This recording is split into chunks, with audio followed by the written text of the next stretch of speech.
context means everything, right? Doesn't seem to matter, though. His opponents are absolutely jumping on that very short statement. Newt Gingrich at a rally in Nevada said this. I am fed up with politicians in either party dividing Americans against each other. Okay, so talk about a buzzkill. Certainly a buzzkill after big Florida winning streak, you might say. Let's bring in our panel to talk about this. Live from Washington, Shira Tuplis, the political reporter for Roll Call, Democratic strategist Penny Lee, and also Jonathan Collegio, the former press secretary for the National Republican Congressional Committee and the current director of communications at the Karl Rove-backed super PAC American Crossroads. Got so much to talk to you guys about. This whole issue of Romney perorating about I'm not so concerned, and the context that it was and run with, and the context he supplied that necessarily has not been run with. Let's talk about how he has also been a perpetrator of this. And I'll talk about it with you first, Shira. Let me run a quick soundbite that gives context to this. Romney ran an ad saying that Obama said, if we keep talking about the economy, we're going to lose. That's really ugly stuff. But here's the context of how President Obama said that line. Have a look. Senator McCain's campaign actually said, and I quote, if we keep talking about the economy, we're going to lose. Oh, wow. Isn't that just something? When the context comes back, Obama didn't say it. Obama was quoting McCain as saying it. So has Romney had a taste of his own medicine, Shira? Yeah, I think in some ways this is the pot calling the kettle black. His campaign is going to go out there and say you took this out of context. Well, they've certainly done that before, and that clip you showed is just one example of what we've seen and what I've read about in several reports over the course of his campaign that he's done this. Look, but I think the bigger issue here with Mitt Romney is the quote itself, right? And the fact that it was taken out of context is a subject of debate that we're talking about now. But just that little snippet is still indicative of larger problems he has with his candidacy. First of all, that he's still pretty inarticulate on the campaign trail for all the flack he gives Newt Gingrich about being an ideas man and all these gaffes Newt Gingrich has made. Romney has had his share of gaffes too. And number two, that he's out of touch with the average American. I think that comment definitely in many Democrats' minds probably just reinforces that. All right, so since you mentioned the gaffes, we've got an amazing team here on staff that just went and found all those gaffes and strung them together so that we could play them for you. Have a look at all of these. I like being able to fire people who provide services to me. I'll tell you what. $10,000? $10,000 bet? I know what it's like to worry whether you cared. There were a couple of times I wondered whether I was going to get a pink slip. Oh, I think I should also tell my story. I'm also unemployed. All right, look.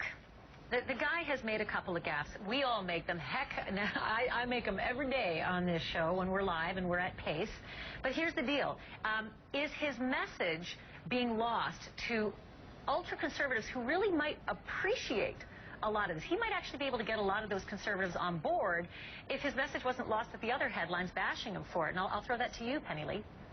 Well, you know, what's interesting to see is that he's getting it from both sides. He's getting it from Newt Gingrich on one side saying he wants to be more inclusive and he shouldn't be doing a class warfare, for better sakes, for the very poor. But at the same time, also, Rush Limbaugh really took Romney to task as well because over the fact that he said, but we have a social safety net.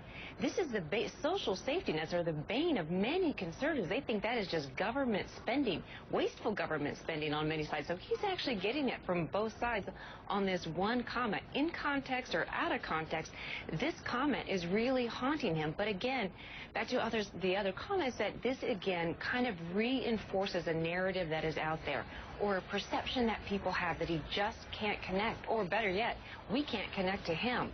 So this is going to be a problem for him going forward, whether or not he can find that connectability that people want in their president.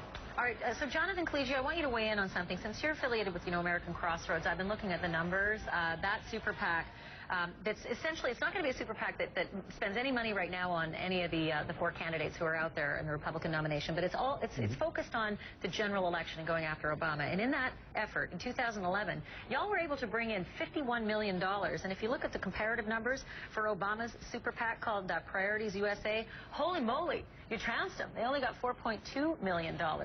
Here's my question. Money matters. We saw that in Florida. But But in the general election, is it going to be a money battle, or is this going to be a battle of personalities? I think James Carville called Romney a detached doofus.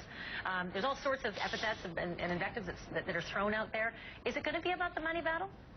I mean, it will be partly. It will be partly. As you get closer to Election Day, money matters less, right? Because, I mean, at the very, very end of the campaign, look back at 2008, everybody was talking about what Sarah Palin was saying, what John McCain was saying, and what Biden and Obama were saying. We weren't talking about the ads. Do you even remember an ad from the end of the campaign cycle in 2008? So money does matter at the front end, kind of framing the issue debate and framing the political debate that folks will have.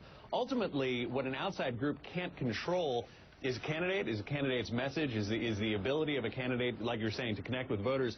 But I do think that 2012 is going to be a big issue debate around whether or not Obama can turn the economy around. He's been given 3 years to do this, and it doesn't look like we've seen any success on it so far.